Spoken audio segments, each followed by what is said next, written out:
Secret XPG.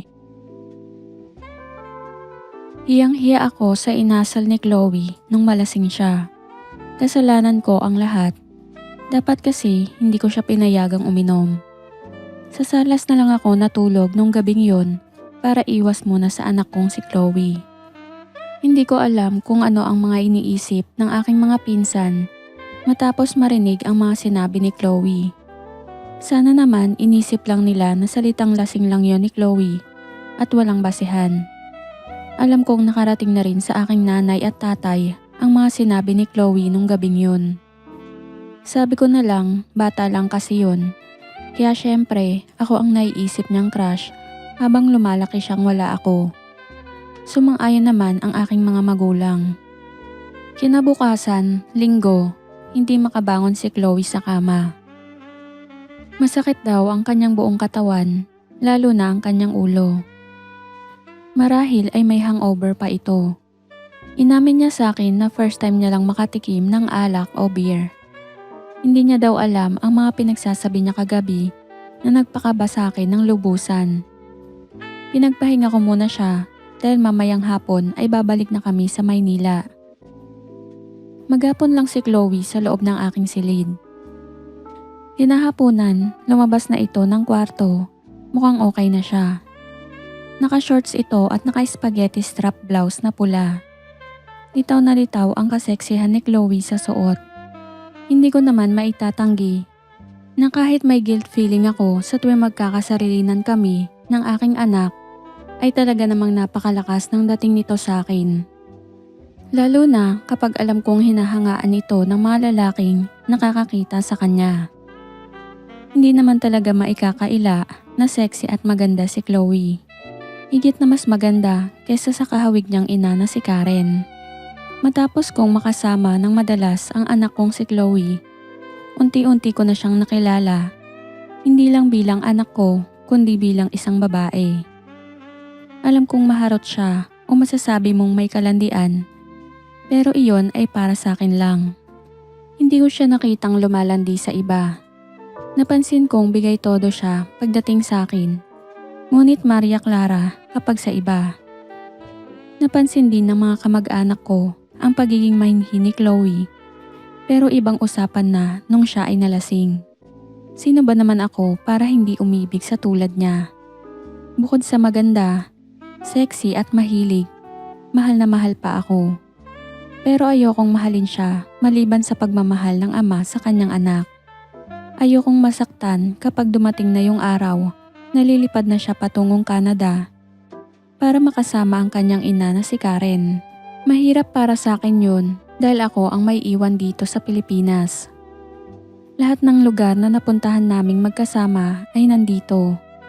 Maaalala ko lang siya kapag nagawi ako sa mga lugar na napuntahan naming dalawa. Ayokong mangyari yun hanggat maaari. Oh, Daddy, kanina mo pa ako tinitignan na. Sabi ni Chloe matapos niya akong makitang nakatingin sa kanya. Wala naman, Chloe, ang saya kasi dito. Nalulungkot lang ako kasi uuwi na tayo mamaya at hindi naman tayo magkakasama bukas at sa mga susunod na araw. Sabi ko sa kanya, di wag mo muna akong iuwi sa amin. Doon muna tayo sa bahay mo. Sabi ni Chloe sa akin sabay yakap. Naramdaman kong yakap ng isang anak sa ama ang ginawang pagyakap sa akin ni Chloe. Ano namang ipapaalam mo sa lolo't lola mo doon sa inyo? Tanong ko naman. Di ba bakasyon na namin sa school? Di sasabihin ko, pinaiiwan ako ng lolo't lola ko dito sa Zambales para magbakasyon. Pero hindi ko sasabihin na sasama pala ako sa'yo sa bahay mo. Sabi agad ni Chloe. Pag-iisipan ko pa yan ha. Sabi ko naman kay Chloe. Daddy please, gusto kitang makasama ng matagal eh. Siguro may asawa ka na sa bahay mo no? Kaya ayaw mo akong pumunta doon? Sabi ni Chloe. Ano naman kung may asawa ako? May asawa na din naman ang mami mo. Sagot ko naman. Daddy, ayoko ng ganyang biro ha. Please lang. Seryosong sabi ni Chloe na biglang sumimangot na waring nagseselos. Naisip ko tuloy na parang syota talaga ang turing sa akin ni Chloe. Okay, sige, i-text mo na muna ang lolo mo sa Maynila kung papayag sila. Sabi ko kay Chloe. Makalipas ang isang oras, tuwang-tuwa si Chloe na ibinalita sa akin ang pagpayag ng kanyang lolo na magbakasyon dito sa Zambales si Chloe. Ngunit lingid sa kanilang kaalaman ay isasama ko ito sa aking bahay sa Taguig. Masayang masaya si Chloe nung araw na yon. Nalimutan niya na yata na may hangover pa siya. Mga 3 PM nang umalis kami ng Botolan, Zambales. Bala kong ipasyal muna si Chloe sa SBMA sa Subic para manood ng sunset sa boardwalk. Kami ang huling dumating kahapon at kami naman ang unang umalis ngayong araw na ito. Hinatid kami ng aking buong angkan sa labas ng gate ng bahay namin sa Zambales. Lahat sila kumakaway habang papalayo ang aking kotse. Kahit na may konting sabit ay naging masaya ang aming family reunion kasama si Chloe. Pasado alas 5 na kaming nakarating sa SBMA. Pinarada ko ang kotse ko sa boardwalk tapat mismo ng dagat. Nandito kami upang saksihan ang paglubog ng haring araw. Bumaba na si Chloe ng kotse. Nakasuot ito ng shorts at naka-spaghetti strap blouse na pula. Nakasimpleng Havayanas na tsinelas lang ito na kulay pula. Lalong lumabas ang kaseksihan nito. Nagsimula na kaming maglakad papalapit sa tabi ng dagat kung saan may mga nagja-jetski pa kaming napapanood. Hinawakan ko ang kamay niya habang naglalakad kami sa gilid mismo ng dagat. Masarap maglakad lalo na't malamig ang simoy ng hangin at natatanaw pa namin ang papalubog ng araw sa gawing kanan. Unti-unti na itong nagtatago sa bundok habang namumula na ang kulay ng kalangitan. Umupo kami ni Chloe sa buhangin habang nakatanaw kami sa papalubog na araw. Daddy, malulungkot ka din ba kapag umalis na ako papuntang Canada? Tanong sa akin ni Chloe habang magkahawak kami ng kamay. Siyempre naman. Chloe, kahit sinong tatay, malulungkot kapag iniwan na siya ng anak niya. Sabi ko naman kay Chloe. Alam mo ba, Daddy? Dati kapag sinasabi ni Mami na malapit na niya akong kunin, super na-excited na ako agad. Tapos simula nung magkita na tayo, parang hindi na ako masaya kapag tumatawag si Mami para balitaan ako tungkol sa pagpunta ko doon.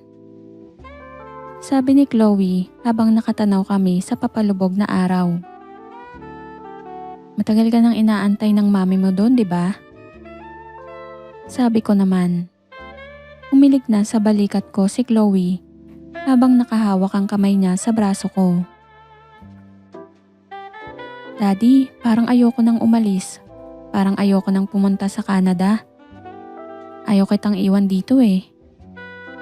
Sabi ni Chloe na napansin kong nangingilid na ang luha sa kanyang mga mata. Siyempre kapag ako lang ang masusunod, gusto ko dito ka na lang sa Pilipinas. Gusto ko kasi bumawi sa'yo. Sabi ko sa kanya na medyo nangingilid na din ang luha ko sa mata. Nadadala kami ng emosyon, lalo na kapag nakikita naming papalubog na ang araw at halos tumago na ito sa bundok sa dulong bahagi ng dagat.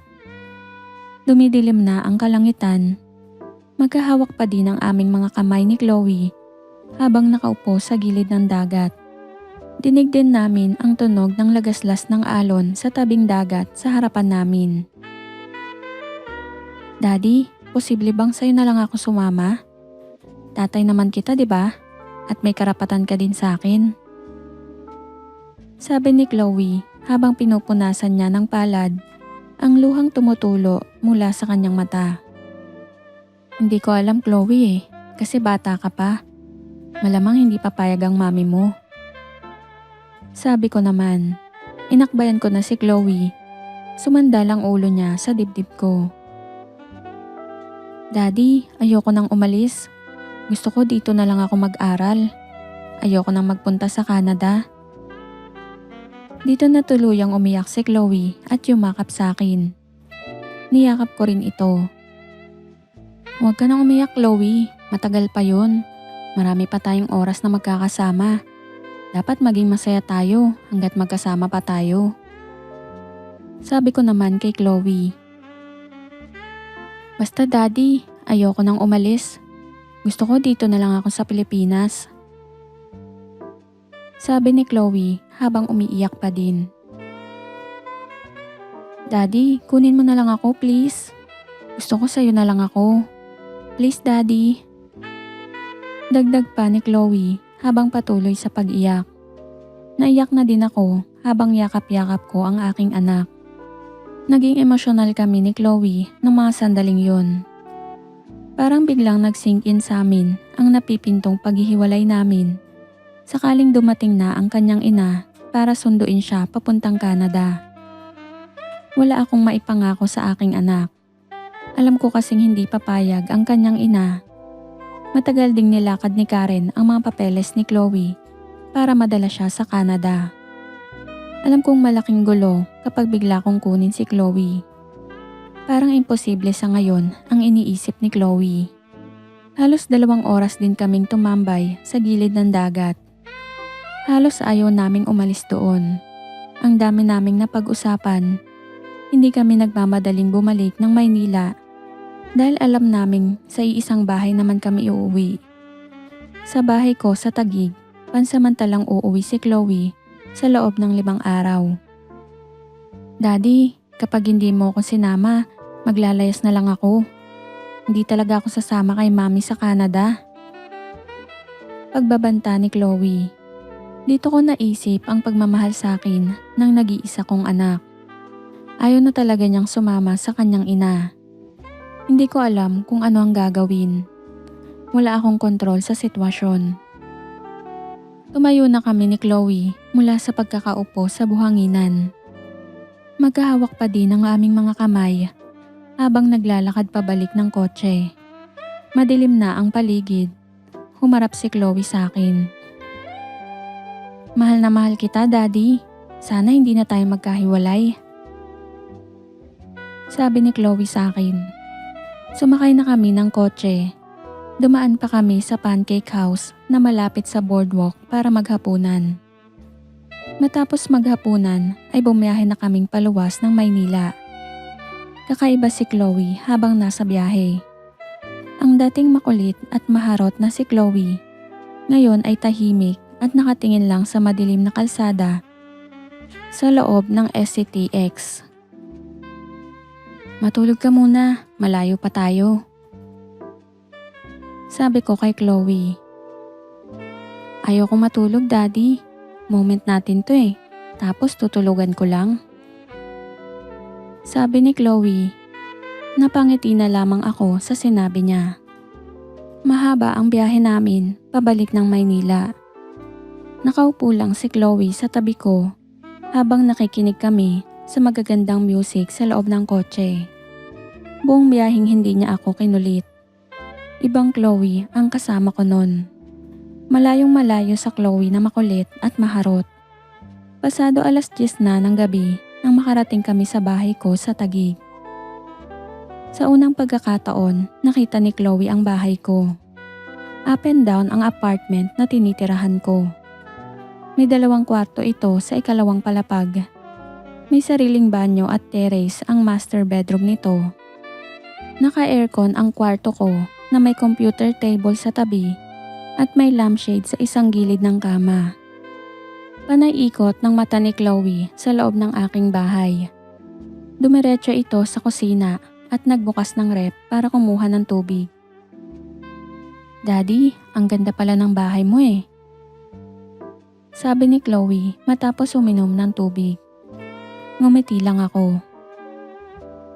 Tahimik ba dito? Sabi pa niya. Okay naman, looban ito kaya hindi masyadong matao. Sagot ko naman. Umakyat na kami sa aking kwarto. Bitbit ni Chloe ang kanyang pulang bag na naglalaman ng kanyang mga baong damit. Umupo agad si Chloe sa kama habang tinitignan ang kabuuan ng silid. Daddy, ilang babae na ba ang naihiga mo dito? Sabi ni Chloe habang sinasalat ang kalambutan ng kama ko. Sa totoo lang, wala pa. Sagot ko naman agad. Ngumiti lang si Chloe. Tumayo ito at binuksan ang pintong palabas ng terrace. Saglit na tumanaw ito sa labas ng terrace. Tahimik ang lugar namin, lalo na kapag gabi na. Tahimik pala dito, Daddy, no? Sabi ni Chloe pagpasok ng kwarto galing sa labas ng terrace. Secret XPG. Oo, kaya nga gusto ko dito eh. Konti lang ang tao. Pero dun sa labasan, medyo magulo. Sabi ko naman. Naligo na ako habang nanonood si Chloe sa TV na nakakabit sa dingding. Matapos kong maligo, siya naman ang sumunod. Nahiga na ako sa kama at nagkumot. Ilang minuto ang nakalipas, lumabas na siya sa banyo. Nakatapis lang ito ng tuwalya hanggang dibdib. Medyo madilim ang aking silid, ngunit kitang-kita ko ang kaputian niya nang tanggalin niya ang tapis na tuwalya at ibinagsak niya ito sa sahig. Daddy, alam ko pagod ka sa pagdadrive. Imamassage kita ha. Bulong niya sa akin. Tinanggal ni Chloe ang kumot namin. Inalis din niya ang suot kong t-shirt. Dumapa ka.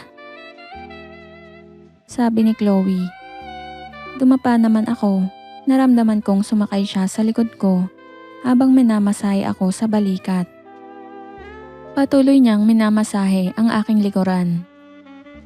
Ilang sandali lang ay umalis na siya sa pagkakaupo sa aking likod at lumipat sa gilid ko habang nakadapa pa din ako.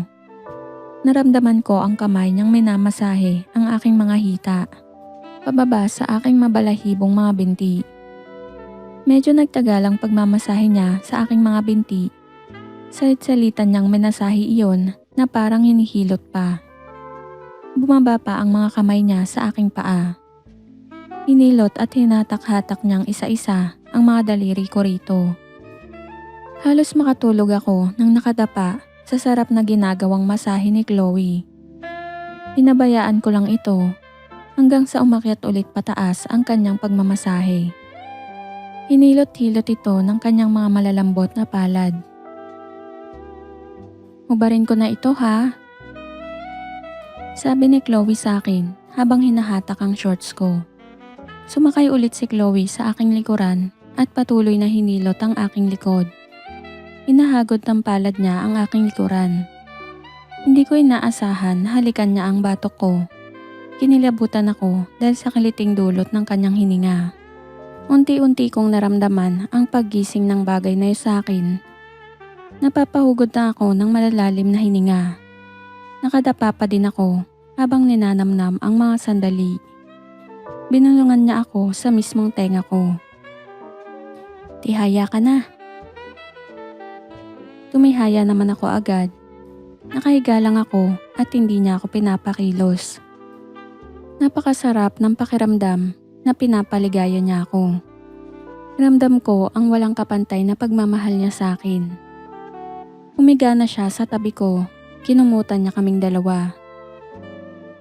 Saan mo naman natutunan yun ha?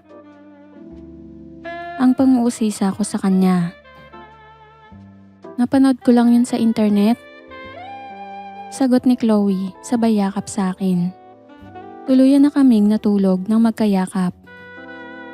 Masaya ang mga sumunod na araw namin sa bahay ko. Madami kaming oras para sa isa't isa. Nag-file ako ng leave sa trabaho habang nasa akin si Chloe. Sabay kaming gumigising sa umaga at sabay ding natutulog sa gabi. Sabay kaming kumakain at madalas sabay ding maligo. Isang gabi ay nag-date kami. Nanood kami ng sine sa Promenade Theater sa may Green Hills. Kumain muna kami sa labas bago nanood ng sine. Nag-last full show kami para kaming magsyota sa sinehan. Kung kaya't hindi rin namin naiintindihan ang aming pinapanood. Halos hating gabi na nang makauwi kami ng bahay.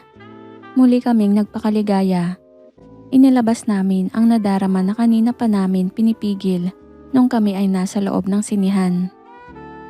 Nagpunta pa kami sa Laguna nung sumunod na araw. Nag-road trip kami. Nagpunta kami sa Caliraya Lake nung umaga. Sa Liliw kami nananghali at nung hapon sa UP Los Baños kami tumambay. Nagkwentuhan at nagkulitan kami. Habang nakatambay kami sa isa sa mga cottage doon na napapaligiran ng mga naglalakihang puno. Malilim at malamig ang lugar kung kaya't masarap umupo at tumambay. Kilala ko na ang anak kong si Chloe. Sinisimulan na naman niya akong harutin. Habang nakaupo ako sa cottage na napapaligiran ng mga halaman. "Daddy, gusto mo rito?" Sabi ni Chloe na ikinagulat ko. "Ayoko, Chloe. Maraming mga tao dyan. Hindi mo lang nakikita kasi mapuno." Sabi ko agad sa kanya. "Sige na, Daddy." Nagiging makulit na naman siya. "Chloe, hindi talaga. Ayoko dito." Sabi ko na parang ako pa ang mas nahihiya. "Daddy naman eh. Sige, sa kotse na lang pala tayo." Sabi ni Chloe na patuloy akong hinaharot. Gaya ng inaasahan, panalo na naman ang anak ko. Ang hirap talagang tanggihan ang maganda kong anak. Natutuwa ako kapag nangungulit siya ng ganon kasi alam kong baliw na baliw siya sa bagay na yon. Ayokong magbago siya sa ganong pananaw kasi nag-e-enjoy din ako kapag ganon siya. Nagmamadali kaming pumasok sa kotse. May mangilang-ilang tao sa labas pero hindi namin inintindi ang mga yon. Matapos ay magtatawanan pa kami sa aming nagawa. Hindi pa natapos ang araw na yon nung medyo paggabi na at pauwi na kami. Habang nasa SLEX kami ay napilitan pa kaming ihinto ang kotse sa loob ng Shell gasoline station malapit sa Santa Rosa exit. Hindi ko na naman kasi natiis nang ipatong ni Chloe ang magagandang paa niya sa kandungan ko habang nagmamaneho. Muli na namang may naganap doon bago tuluyan ng umuwi sa bahay namin sa Taguig. Para naming sinusulit ang oras na magkasama kami. Sa 5 araw na nasa bahay ko si Chloe, ay halos 20 beses kaming nagpapakasaya. Namagana nga ang kay Chloe nung 5 araw at hindi na niya kaya dahil masakit na raw ito. Ganon kahilig si Chloe. Routine na namin yun tuwing pagising sa umaga, sa tanghali, sa hapon, bago matulog at magigising pa kami sa madaling araw para umisa pa. Lahat ng parte sa bahay ay nabasbasan na namin. Sa kusina, sa sala, sa banyo. Minsan nakaupo lang kami sa sopa sa sala, tapos bigla kami magkakatinginan at doon mismo magaganap. Spoiled na spoiled ang dating ni Chloe pagdating sa ganong bagay. Minsan natatawa na lang ako kapag nagre-request ito ng gusto niya. Parang naiisip ko tuloy na ang sarap niyang maging asawa. Napaka-unique ni Chloe. Hindi na kami nagkakahiyaan. Parang normal lang sa amin ang mag-usap tungkol dito. Yung tagal naming hindi nagkita, sa ibang bagay namin binawi. Naisip ko tuloy yung gigil namin sa isa't isa. Naisip ko na okay lang kasi kami lang naman dalawa ang nakakaalam ng mga ginagawa namin. Pero ngayon, alam nyo na. Minsan, habang nasa kwarto kami, ay nakita niya ang isa sa mga kamera ko sa ibabaw ng mesa. "Daddy, kunan mo naman ako ng kamera mo oh." "Sige pa." Sabi ko naman. Nagulat ako nang alisin niya ang kanyang pang-itaas. "Kunan mo na ako ng picture." Sabi ni Chloe. "Hindi ka natatakot na ipagkalat ko ito?"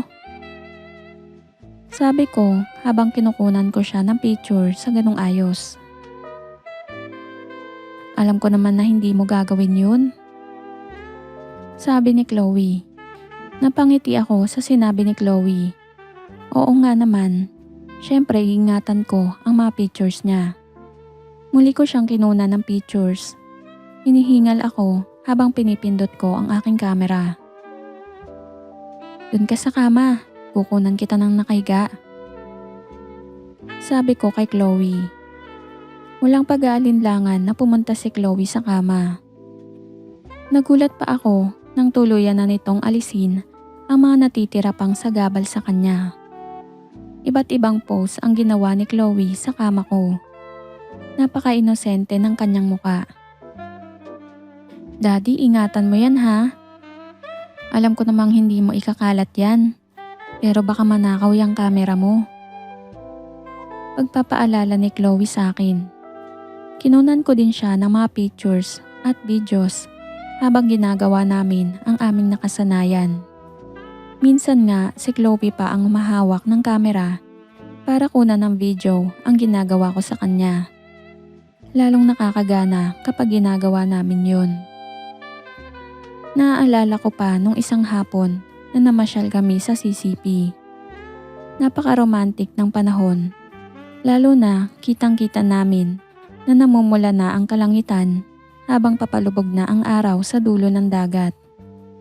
Umupo kami sa sementadong upuan sa gilid ng dagat habang inaabangan ang paglubog ng araw na nasa tapat namin. Hindi ko alam bakit biglang nasabi ni Chloe sa akin. Posible bang magkaanak tayo?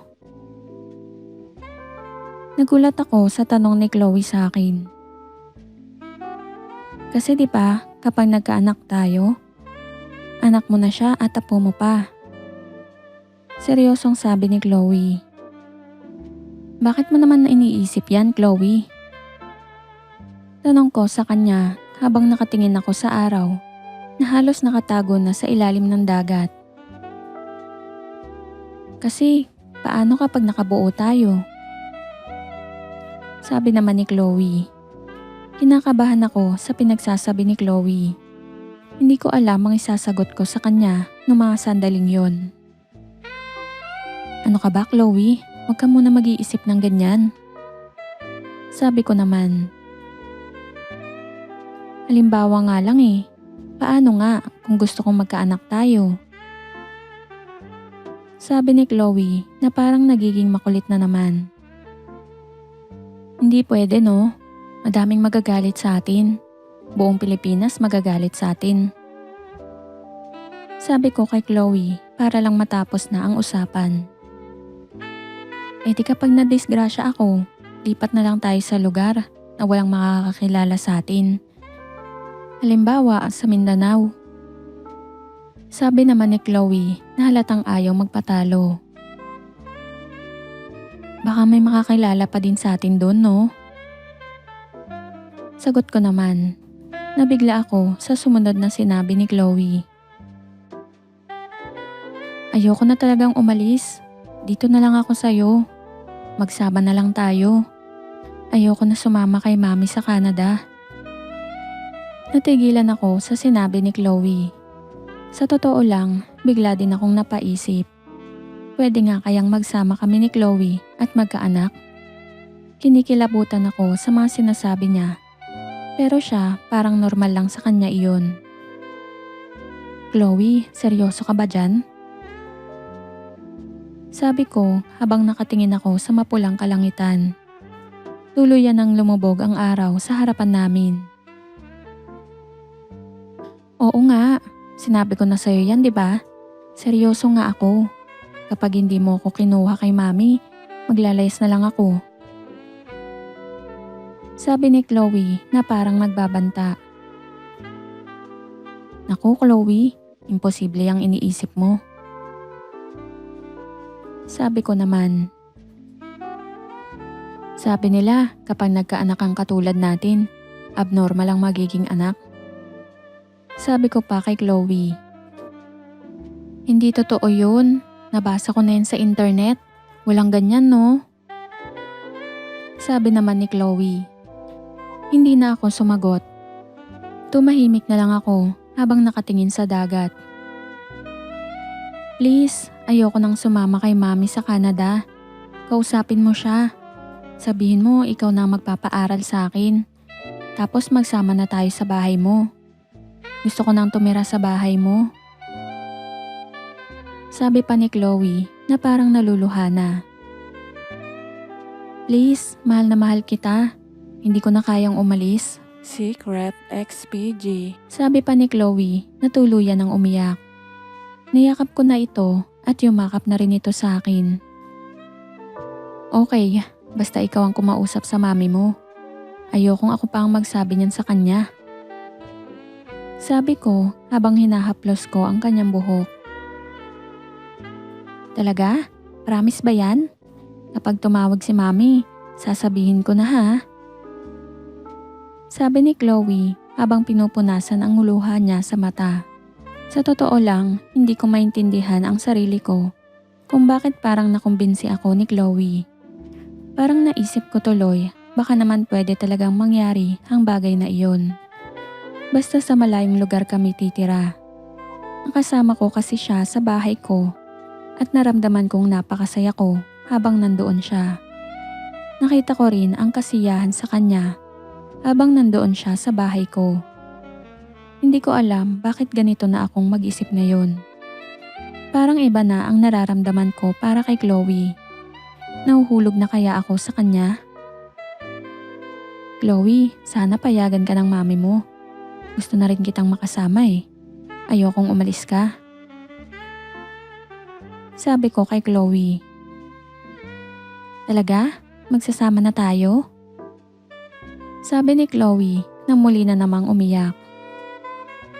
Oo. Seryosong sagot ko. Sabado, maaga kaming gumising ni Chloe. Nakapangako kasi siya sa mga lolo't lola niya na dapat bago mananghali ay nandun na siya sa bahay nila. Gaya ng aking inaasahan, ayaw pang umuwi ni Chloe. Daddy, bukas mo na lang ako ihatid. Wala ka namang pasok bukas eh. Dito na lang tayo sa bahay please. Chloe, nangako tayo sa lolo mo. Kapag hindi tayo tumupad, malamang hindi ka na nila papayagan sa susunod. Sagot ko naman. Wala nang nagawa si Chloe. Alam niyang hindi na siya makakaulit sa lolo't lola niya sakaling hindi siya umuwi ayon sa napagkasunduan. Halos tanghali na nang marating namin ang gate ng subdivision na tinitirahan ni Chloe. Huminto na ang kotse ko sa tapat mismo ng bahay nila. Chloe, hindi na ako bababa ha. Aalis na ako pagbaba mo. Sabi ko sa anak ko matapos kong ihinto ang kotse sa tapat mismo ng bahay nila. Sige daddy, text ka kapag nasa bahay ka na natin ha. Sabi ni Chloe. Napangiti ako sa sinabi ni Chloe na bahay natin. Nangakmang pababa na si Chloe ng kotse. Nagulat kaming dalawa sa aming nakita.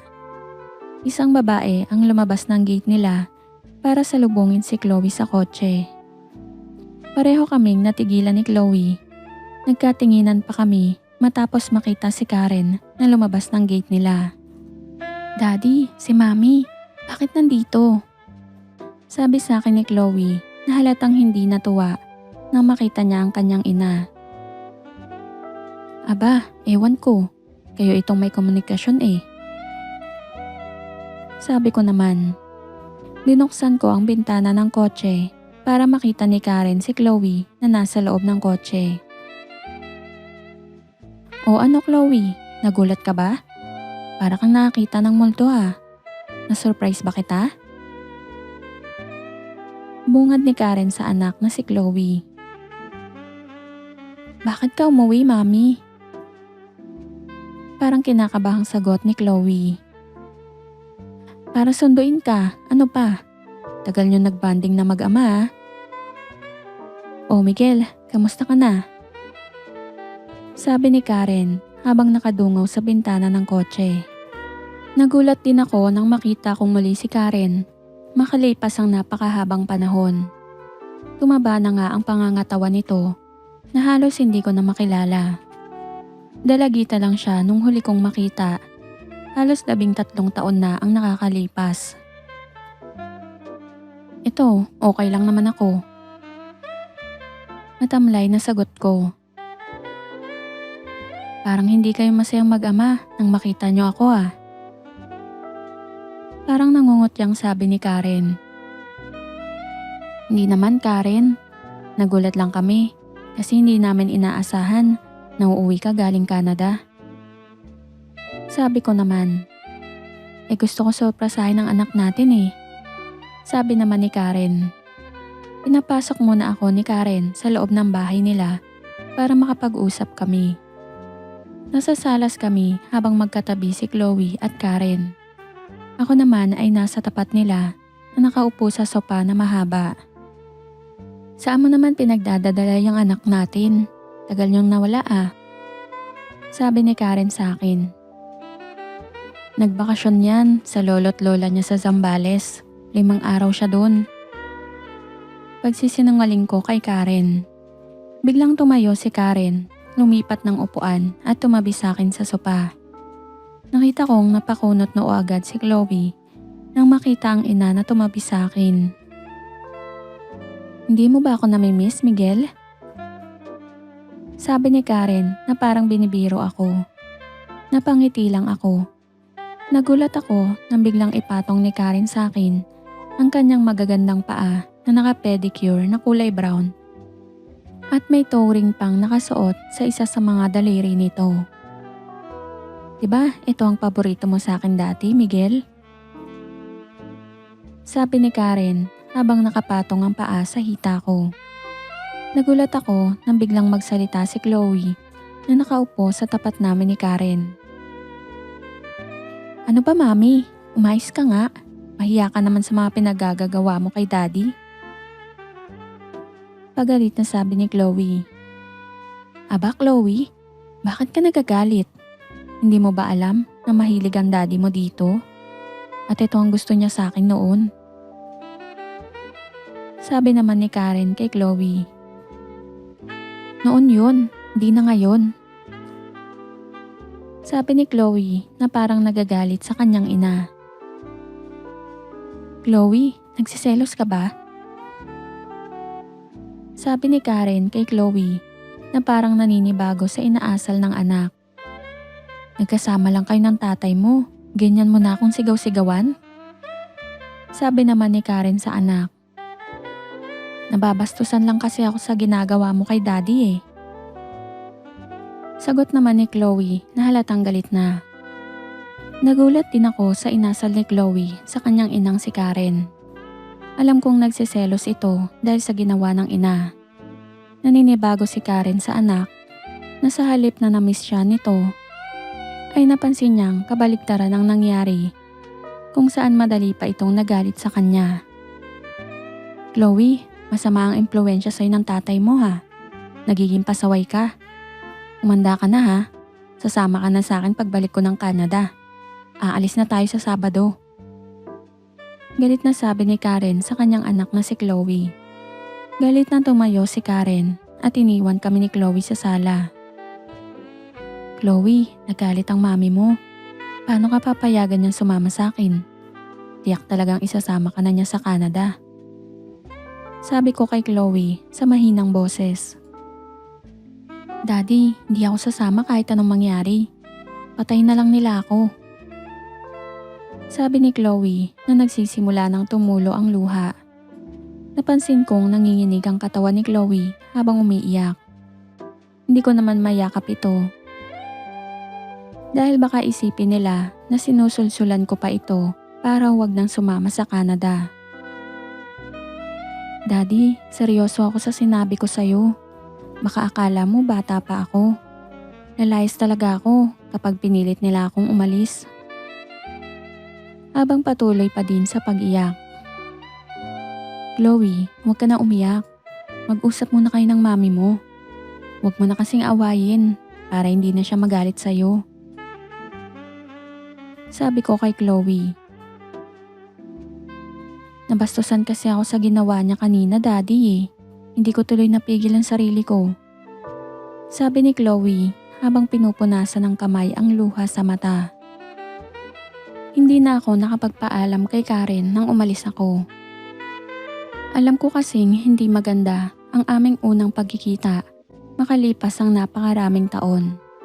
Iniisip niya na nagbago ang ugali ng kanyang anak dahil sa akin. Baka iniisip niya na naimpluwensyahan ko na ito. Nakita kong panaiyak ni Chloe habang hinahatid ako sa gate ng bahay nila. Daddy, may promise ka sa akin ha? Daddy, alam kong tutuparin mo ang promise mo. Daddy, please ha, yung promise mo. Sabi ni Chloe na nakatingin sa akin habang humahagulgol sa labas ng gate nila. Oo Chloe, ayusin mo muna yung sa mami mo. Nandito lang ako. Sagot ko sa kanya, sabay sakay na sa kotse ko. Nagmamadali akong sumakay ng kotse dahil nangingilid na ang mga luha ko sa mata at ayokong makita iyon ng anak ko. Hindi ko alam bakit nakakaramdam ako ng sobrang lungkot habang papalayo sa bahay ng anak ko. Ilang taon ko naman siyang hindi nakasama. Bakit ngayon parang kakaiba na ang nararamdaman ko? Umiiyak ako habang nagmamanehong palabas ng gate ng subdivision nila. Hindi ko mapigil ang luha ko sa pagtulo. Parang nararamdaman ko na ang pagkakalayo namin ng anak ko. Hindi ko halos na malaya ng biyahe mula Balaran, Quezon City hanggang sa bahay ko sa Taguig. Para akong wala sa sarili. Wala akong iniisip kundi si Chloe. Hindi ko alam bakit ganito na ako kaapektado sa kanya. Dati naman, halos 13 years ko siyang hindi nakita ay okay lang naman. Bakit ngayon nagkakaganito na ako? Magdidilim na nang makarating ako sa bahay ko. Pagbukas ko ng pinto, lalo akong nakadama ng lungkot nang makita kong mag-isa na naman ako sa bahay ko. Ilang araw din kasing magkasama kami rito. Lahat ng lingunin ko sa loob ng bahay ko, si Chloe ang naaalala ko. Para akong nanghihina, parang hindi na ako gaya ng dati na sanay ng mag-isa. Hinahanap ko ang tawanan namin, ang pangungulit ni Chloe, ang pangharot niya, ang sarap ng aming magagandang sandali. Tumindi ang lungkot ko nang umakyat na ako sa kwarto ko. Lalo kong naalala si Chloe. Ang hirap pala ng ganito. Mahal mo siya pero hindi mo naman pwedeng ipaglaban dahil bawal ang relasyon nyo. Nakatulugan ko na lang ang lungkot na nadarama ng mga sandaling iyon. Halos ayaw ko nang gumising, halos ayaw ko nang mag-umaga. Kinabukasan, linggo, maghapon kong hinintay ang text ni Chloe. Gusto kong malaman kung ano na ang nangyari sa kanya. Nag-aalala na ako sa kanya. Padilim na nang biglang nag-ring ang aking cellphone. Hindi naka-register ang numero ng tumatawag sa phone book ko. Napilitan akong sagutin ito dahil umaasa akong si Chloe ang tumatawag. Nagulat ako sa boses na narinig ko sa kabilang linya. Boses ni Karen. Miguel, ano pa pinagagagawa mo sa anak mo? Galit na galit si Karen sa kabilang linya. Kinabahan ako sa narinig. Iniisip ko na baka alam na nila ang lahat tungkol sa amin ng anak ko. Ha? Anong ibig mong sabihin, Karen? Kabadong sagot ko. Ayaw nang sumama sa akin ni Chloe sa Canada. Gusto niya daw sa'yo na sumama. Miguel, ano bang pinagagawa mo dito sa anak mo? Sabi ni Karen na parang may ibig sabihin. Teka lang Karen, ano ba yung pinagsasabi mo? Sabi ko na parang tinatansya ko pa si Karen kung may alam na siya. Nagulat ako sa sumunod na sinabi ni Karen. Ginalaw mo ba ang anak mo, Miguel? Ano ka ba, Karen? Hindi ko magagawa yan. Bakit ba ganyan ka mag-isip? Pagsisinungaling ko kay Karen. Parang baliw na itong si Chloe sa'yo eh. Bigla-bigla ang pagbabago niya simula nang magkita kayo. Tapos palagi pa kayo magkasama. Bakit biglang nagkaganito si Chloe? Ano bang ginawa mo sa kanya? Sumisigaw na si Karen sa kabilang linya. Wala Karen. Baka na-miss lang niya ako bilang tatay niya. Huwag mong bigyan ng masamang kahulugan yun. Paliwanag ko kay Karen. Baliw na baliw sa'yo ang anak mo, Miguel. At kahit hindi nyo aminin, alam ko na may nangyayari. Hindi magkakaganito si Chloe kung wala kang ginagawa dito. Sabi ng galit na si Karen. Wala talaga, Karen. Sabi ko na halos nangihina na ako sa nerbiyos. Nagdududa na ako, Miguel ha. Siguro ginawa mo din sa kanya yung ginawa mo sa akin noong bata pa ako. Kilala kita, Miguel. Malaman ko lang na may ginawa ka kay Chloe. Papakulong kita. Sabi pa ni Karen. Mahilig ako sa bata, Karen. Pero hindi naman siguro pati sa sarili kong anak. Pagsisinungaling ko pa kay Karen. Ipapamedical ko ito ha. Papacheck ko siya sa doktor. Malalaman ko din yan, Miguel. Kapag ito ay may nakitang resulta, umanda ka na. Sabi ni Karen, sabay pinutol na niya ang aming pag-uusap. Para akong sinakloban ng langit at lupa sa mga sinabi sa akin ni Karen. Natakot ako nang marinig na ipapacheck niya sa doktor si Chloe. Naisip ko tuloy na bakit siya naghihinala na may ginawa ako kay Chloe. Nahalata niya siguro ang pagseselos nito kahapon. Baka naman nahalata niya ang pagkabaliw ni Chloe sa akin. Malamang alam niya na hindi mababaliw si Chloe sa akin kung wala akong pinaranas dito. Lalo akong namoblema sa nangyari. Hindi ko alam ang gagawin ko. Kailangan makausap ko si Chloe. Iniisip ko kasi baka ma-pressure siya at mapilitang umamin sa nanay niya. Maturuan ko man lang siya ng kanyang sasabihin at gagawin. Naisipan ko siyang tawagan. Kinuha ko ang cellphone ko at dinayal ang numero ni Chloe. Unattended na ito. Nakapatay na ang cellphone ni Chloe at malamang tinanggalan na siya ng komunikasyon sa akin. Lalo akong kinabahan. Paano kapag nalaman na nila na nakuha ko na ang pinakaiingatan ni Chloe matapos ipacheck sa doktor? Paano kapag mapilitang umamin na si Chloe? Lumipas ang 3 malulungkot na araw nang hindi nagparamdam ang anak kong si Chloe. Wala akong alam kung ano na ang nangyari sa kanya. Madami pa ring naglalaro sa isip ko.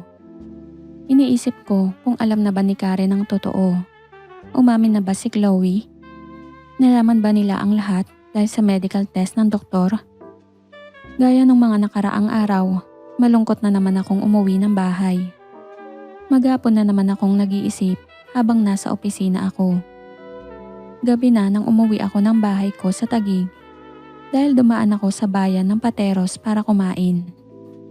Nagpapagabi talaga ako dahil gusto ko pagdating ko ng bahay ay matutulog na lang ako.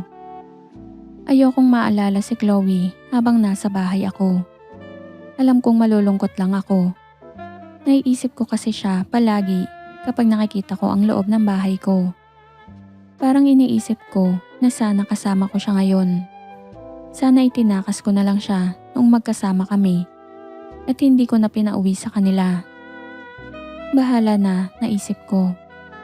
Mag-alas 8 na ng gabi nang buksan ko ang gate ng garahe ko para ipasok ang aking kotse. Nagulat ako nang makita kong may nakaupo sa harapan ng pintuan ko. Nasilaw pa siya nang tamaan ko ng ilaw ng headlight ang kanyang magandang muka. Si Chloe, nakaupo siya sa harapan mismo ng pinto ng bahay ko. Habang katabi niya ang 2 malalaking bag. Tinotoo ni Chloe ang kanyang banta na maglalayas sakaling hindi pumayag ang kanyang ina na sumama sa akin. Una kong napansin ang namumugtong mata ni Chloe nang bumaba ako ng kotse para lapitan siya. Tumayo agad si Chloe mula sa pagkakaupo sa harapan ng pintuan ng bahay ko. Daddy, sorry ha. Yumakap sa akin si Chloe sabay hagulgol. Kinabahan ako nang marinig ko kay Chloe ang salitang sorry. Nangangahulugan ba ito na umamin na siya sa kanyang ina? Pumasok na kami sa loob ng aking bahay at pinaupo ko siya sa sopa. Napansin ko rin ang nangingitim na pasa sa kanyang kanang pisngi. Alam kong sinaktan ito sa kanila. Chloe, ano ang nangyari? Bakit ka may pasa sa muka? Sabi ko kay Chloe habang tinitignan ang kanyang muka. Daddy, sorry. Nakuha ni mami ang cellphone ko. Kaya nasaktan niya ako kasi ayoko talagang ibigay. Hanggang sa nabitawan ko na din dahil sa pananakit niya sa akin. Sabi ni Chloe. Kinabahan na ako. Bakit? Ano ba ang mga laman ng cellphone mo? Nag-aalalang tanong ko. Daddy, may mga text ako sa'yo na inaaya kita na gawin ulit natin yun kahit gabing-gabi na, di ba? Sunod-sunod na gabi tayong gumanon sa kotse mo, di ba? Hindi ko na nabura yung mga text na yun. Sorry, Daddy. Sabi ni Chloe habang patuloy pa din sa pagluha. May mga text ba tayong tungkol sa mga ginagawa natin mismo? Tanong ko naman. Hindi ko na alam, Daddy. Basta madami pa tayong text doon na hindi ko nabura. Sagot naman ni Chloe.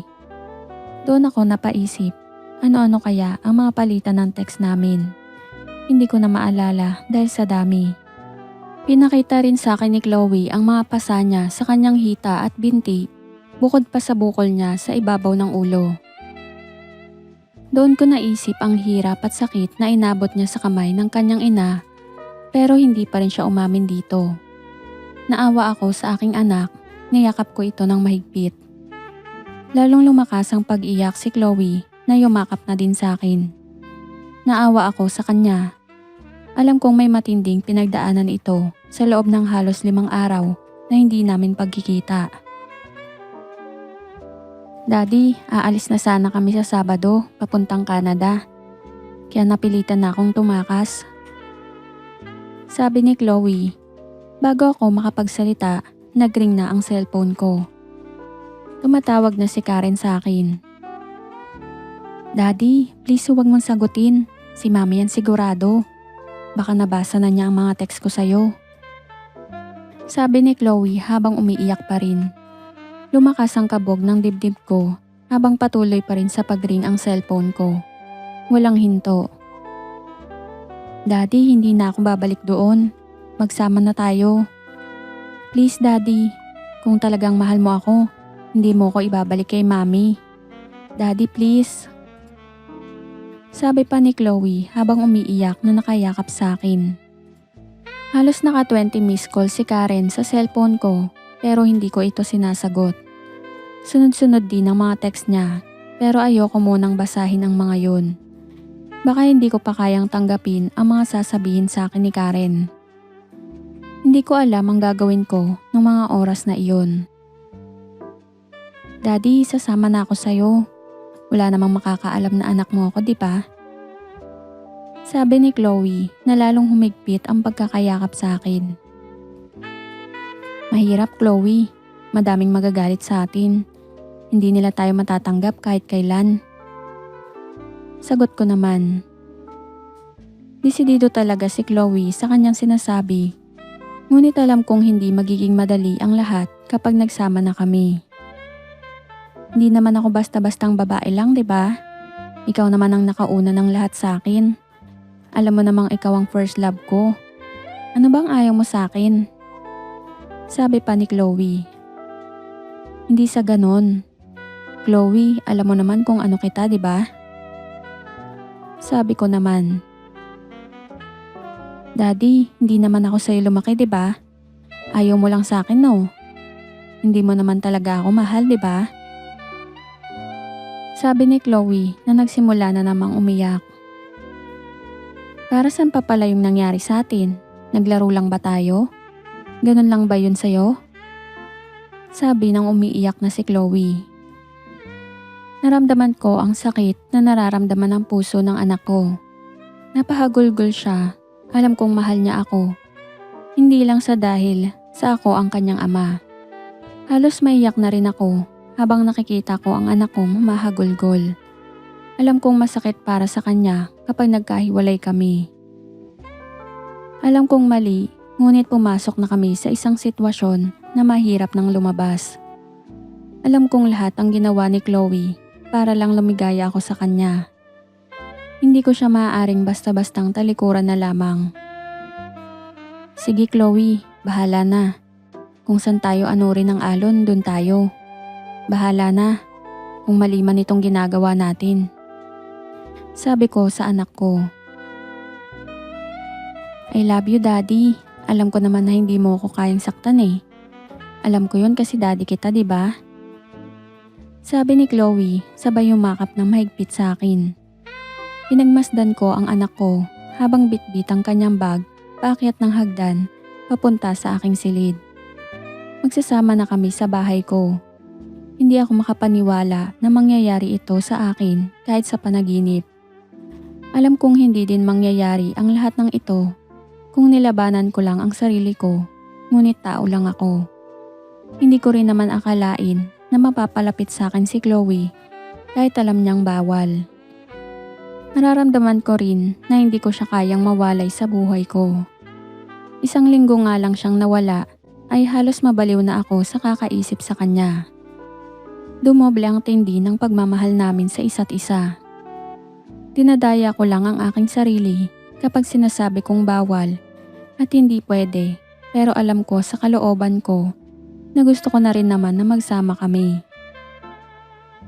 Habang nasa itaas si Chloe, naisip kong basahin ang ilan sa mga text ni Karen sa akin. Naglaya si Chloe, alam kong sa iyo siya pumunta. Ibalik mo na yan dito kung ayaw mo maging magulo ang lahat. Nakita namin ang logbook ng gwardiya sa gate. Ilang beses pumasok ang kotse mo sa loob ng subdivision namin. Halos 2 oras kang nagtatagal, na halos hating gabi na. Anong ginawa mo sa anak mo? Mananagot ka sa akin, malaman ko lang na may ginawa ka sa anak mo. Bakit biglang nagkaganyan si Chloe? Anong ginawa mo sa anak mo? Bakit biglang naloko siya sa'yo? Ilan lang ang mga ito sa napakaraming text sa akin ni Karen na halos hindi ko kayang basahin ng iba. Kinabukasan, Miyerkules, habang tulog pa si Chloe sa aking tabi, ginising ako ng ring ng aking cellphone. Tumatawag ang nanay ko mula sa Zambales. Dinampot ko ang aking cellphone at nagmamadaling bumaba sa hagdan patungo sa sala. Iniiwasan kong marinig ni Chloe ang magiging usapan namin ng aking ina. Kahit kinakabahan ako, ay wala na akong nagawa kundi sagutin ito. Miguel, mama mo ito. Ano bang nangyari at nandito sa amin si Karen? Ayaw mo daw isauli si Chloe sa kanila? Sabi ng aking ina. Ma, hindi naman sa ganun. Ang kaso lang itong si Chloe ang ayaw umuwi sa kanila. Eh ano naman ang gagawin ko? Sagot ko naman. Naku Miguel, ibalik mo na si Chloe sa kanila. Ito ang tandaan mo anak. Nung iniwan mo sila, hindi ka nila inobliga sa anak mo. Hindi ka nila ginulo. Hindi ka nila hiningan kahit 5 duling. Sila ang nagpalaki sa anak mo. Tapos ngayon ganyan pa ang ginagawa mo? Mahiya ka naman. Sabi ng nanay ko na nagtaas ng boses. Natigilan ako sa sinabi ng nanay ko. Napaisip ako, halos hindi na ako makapagsalita.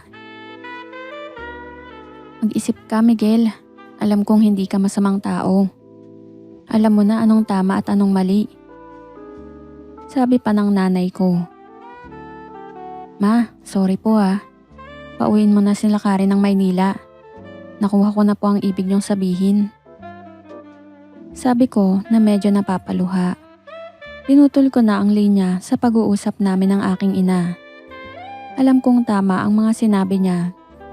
Mula halos akong naitulong sa pagpapalaki sa aking anak. Tapos eto ngayon, parang lumalabas na inagaw ko na sa kanila ito. Naramdaman ko pa na hindi ko kakampi ang nanay ko sa pagkakataong ito. Nakonsensya ako sa sinabi ng aking ina. Ilang minuto lang ang lumipas, nakita kong tumatawag ulit ang nanay ko sa aking cellphone.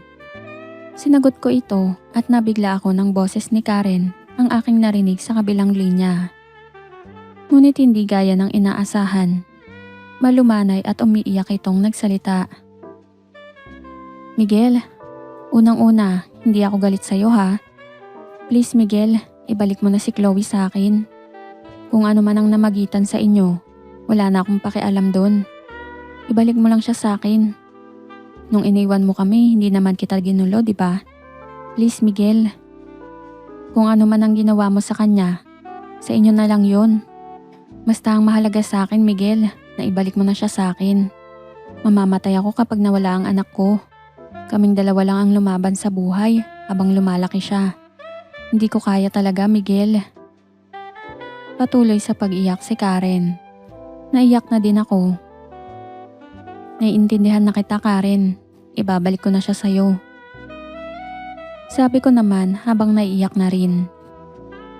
Miguel, salamat ha. Maraming salamat sa'yo. Alam ko naman na mahal mo si Chloe. At alam mo makakabuti sa kanya ang pagpunta niya sa Canada para mag-aral. Sabi pa ni Karen. Pwede ba akong humiling na kahit sa huling sandali na lang ay magkasama pa kami ni Chloe? Sabi ko naman kay Karen. Okay lang, Miguel. Naiintindihan ko kayo ni Chloe. Sagot ng umiiyak na si Karen. Pwede bang sa Friday na ng umaga ko siya ihahatid sa inyo? Total, Sabado pa naman ang flight nyo, di ba? Kakausapin ko muna siya ngayon. At kailangan ko din ng konting panahon para magpaalam kay Chloe. Sabi ko kay Karen. Walang problema. Miguel, alam ko naman na mahal mo si Chloe. Gaya din ng pagmamahal ko sa kanya. Sige, mag-usap muna kayo. Salamat, Miguel ha. Sabi naman ni Karen. Salamat din, Karen, sa pag-aalaga at pagpapalaki kay Chloe kahit wala ako sa buhay nyo. Pasensya ka na sa mga gulong ginawa ko sa inyo. Ibabalik ko na siya sa inyo. Magpapaalam lang ako sa anak ko kasi malamang hindi na kami muling magkikita pa. Sabi ko kay Karen habang lumuluha sa kabilang linya.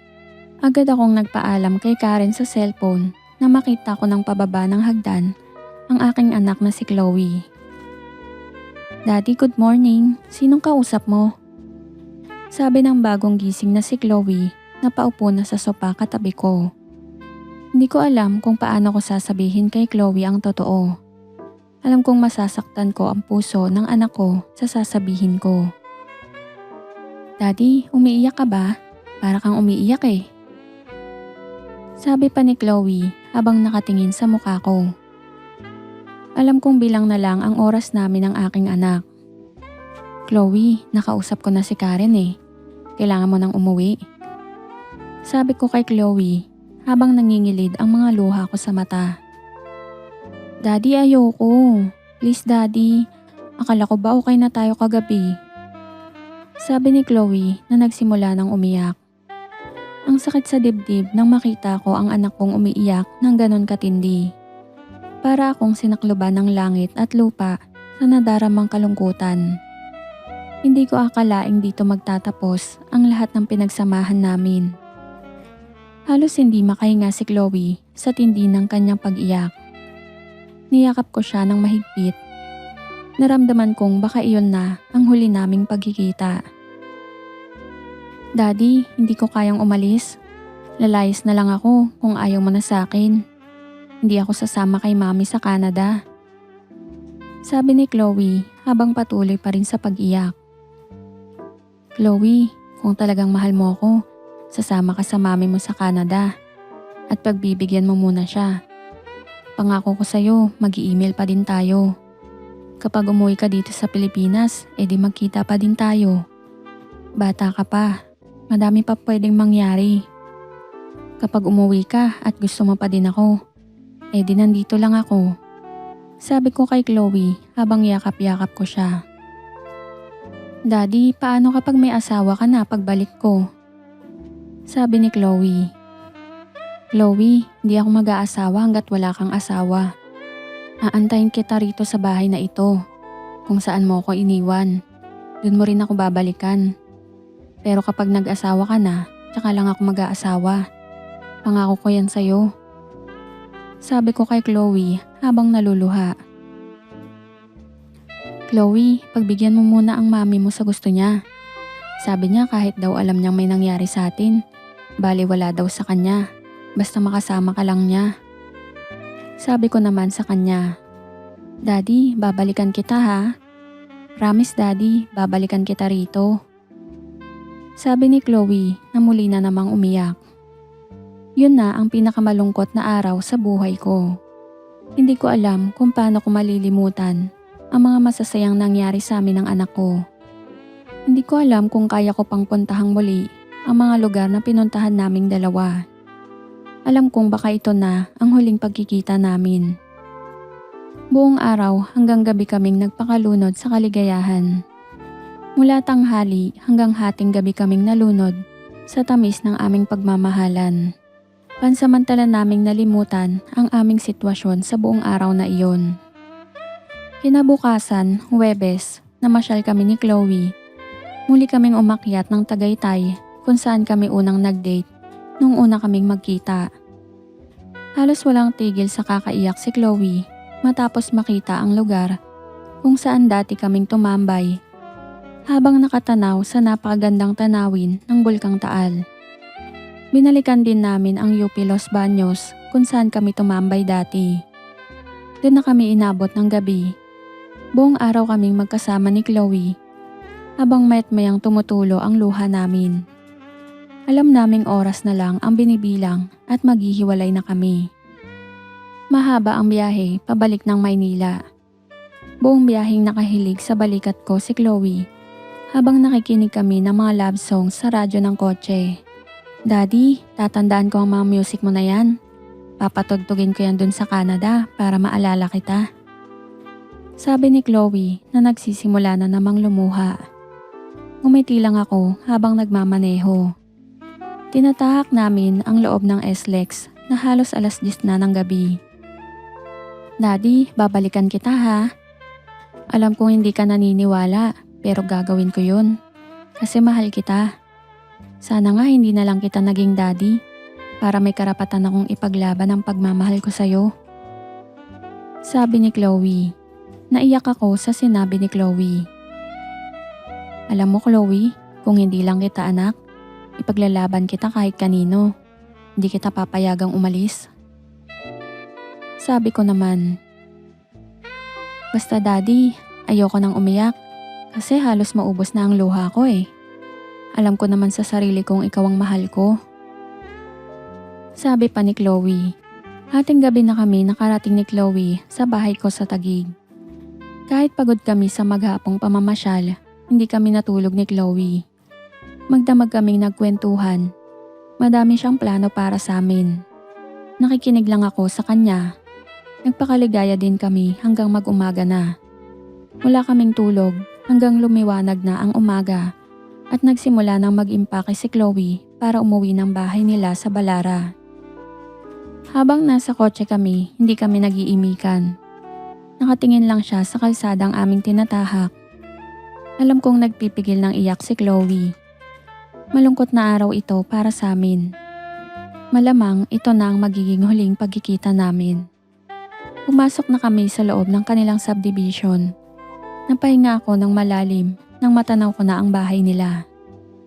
Nasulyapan ko si Chloe na tumutulo ang luha sa gilid ng kanyang mga mata. Nagpipigil itong magsalita. Huminto na ako sa tapat ng kanilang gate. Nakita kong lumabas ng gate si Karen para salubungin ang kanyang anak. Hindi ko na rin mapigil ang pagpatak ng luha ko habang hindi ako makatingin kay Chloe. Bumaba na si Chloe ng kotse. Hindi pa rin siya tumitingin sa akin pero kita ko ang mga luha na patuloy na dumadaloy sa kanyang pisngi. Bit-bit ang dalawang bag, lumakad ng papalayo si Chloe sa kotse. Agad namang itong sinalubong at niyakap ng kanyang inang si Karen. Kumaway lang ako kay Karen mula sa loob ng aking kotse para magpaalam. Ngumiti ito sa akin at bumuka ang bibig na nagsabing thank you pero hindi ko na ito narinig. Pinaatras ko na ang kotse ko at takma na akong aalis nang marinig ko ang sigaw ng umiiyak na si Chloe. Nag-sink in na kay Chloe ang aming paghihiwalay. Sumisigaw si Chloe habang tumatakbong hinahabol ang umaatras kong kotse. Hininto ko ang kotse ko at binuksan ang salaming bintana sa gilid ko. Mula sa labas ng bintana, niyakap ako ng aking anak habang patuloy sa pag-iyak. Daddy, mahal na mahal kita. Babalik ako ha. Magkikita pa rin tayo. Tatandaan ko lahat ng mga promise mo. Huwag kang mag-aasawa ha, please. Sabi ni Chloe habang nakayakap sa akin mula sa labas ng bintana ng kotse. Nakatingin lang sa amin si Karen na nasa di kalayuan sa harap ng kanilang gate.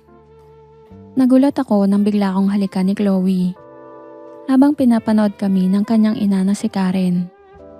Wala nang nagawa si Karen kung hindi mapayoko habang umiiling. Alam kong nauunawaan na niya ang ibig sabihin ng halik na yon. Kung saan mo ko iniwan, Chloe, doon mo rin ako babalikan. Sabi ko naman habang umiiyak.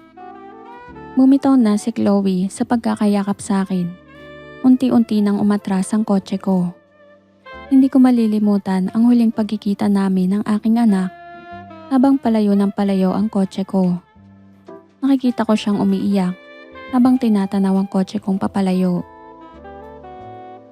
Habang nagmamaneho pa uwi, hindi ko mapigilang mapaiyak mag-isa sa loob ng kotse. Lahat ng nangyari ay biglang nag-sink in sa akin. Wala na ang aking anak.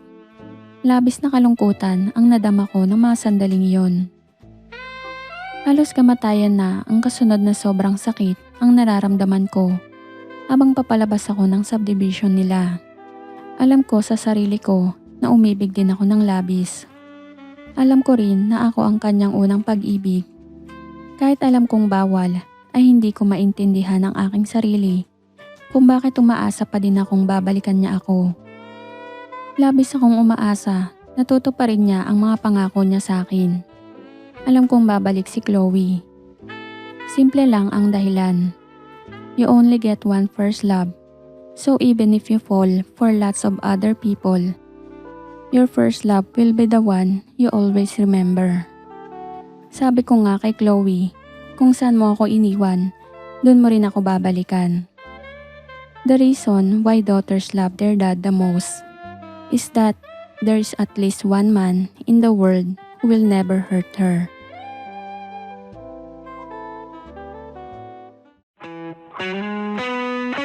Mag-subscribe sa Secret XPG.